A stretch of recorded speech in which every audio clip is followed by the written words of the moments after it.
আজকের এই জনসমুদ্র প্রমাণ করে 17-18 বছর ধরে জামাত ইসলামী তথা ইসলামী শক্তির উপরে যে অত্যাচার জুলুম নিপীড়ন হয়েছে তার বিরুদ্ধে এই জনসমুদ্র হচ্ছে গণবিস্ফোরণের সৃষ্টি করেছে। জামাত ইসলামীর শহীদ নেতৃবৃন্দকে কারাগারে বৃদ্ধ বয়সে ফাঁসিতে ঝুলিয়ে হত্যা করা হয়েছে।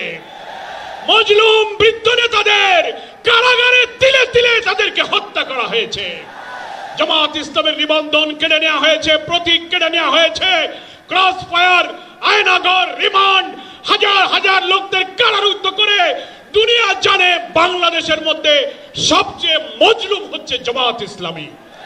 আর সেই মজলুম সংগঠনের প্রিয় নেতা ডক্টর শফিকুর রহমান হচ্ছে এমন মানবিক নেতা, জুলাই অভ্যুত্থানের জুলাইয়ের উত্তাল দিনগুলোতে আমিরে জামাত 17 তারিখে হজ সফর করে যখন দেশে ফিরলেন, 18 তারিখে আমরা সাংবাদিক সম্মেলন করলাম। সেই দিন রাতেই প্রতিদিন ছাত্র হত্যা হচ্ছে, আমিরে জামাত আমাদের ডেকে বললেন যত লোক নিহত হচ্ছে, যত আহত হচ্ছে, এরা কোনো দলের নয়, সব শহীদ আমাদের শহীদ, সব আহত আমাদের আহত। সব শহীদদের বাড়িতে বাড়িতে নিজে গেলেন, আমাদেরকে পাঠালেন সহস্র শহীদের বাড়িতে, হাসপাতালে, বাড়িতে রক্তাক্ত অস্ত্রসিক্ত রোগীদের পাশে তিনি ছুটে গিয়েছেন। সাধ্যমতো আমরাই মনে হয় বাংলাদেশের রাজনৈতিক দলের মধ্যে মহান আল্লাহর ইচ্ছায় বেশিরভাগ শহীদের পাশে দাঁড়াবার সুযোগ পেয়েছে, আলহামদুলিল্লাহ। তারপর আমিরে জামাত বন্যা কবলিত মানুষের পাশে ছুটে গেলেন।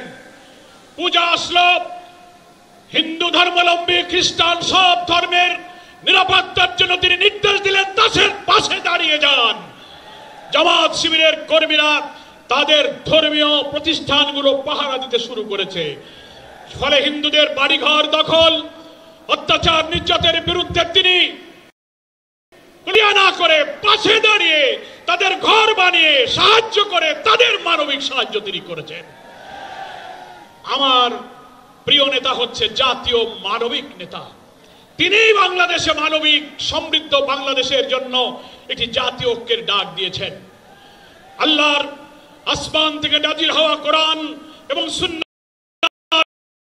ভিত্তিক নবী মুহাম্মদ মুস্তাফা সাল্লাল্লাহু আলাইহি ওয়াসাল্লাম দুনিয়ার মানুষের জন্য যে আদর্শ রেখে গেছেন, সেই আদর্শকে ভিত্তি করে চলমান সভ্যতা প্রয়োজন চ্যালেঞ্জকে সামনে রেখে আমরা একটি কল্যাণ, একটি সুশাসনের রাষ্ট্র কায়েম করতে চাই।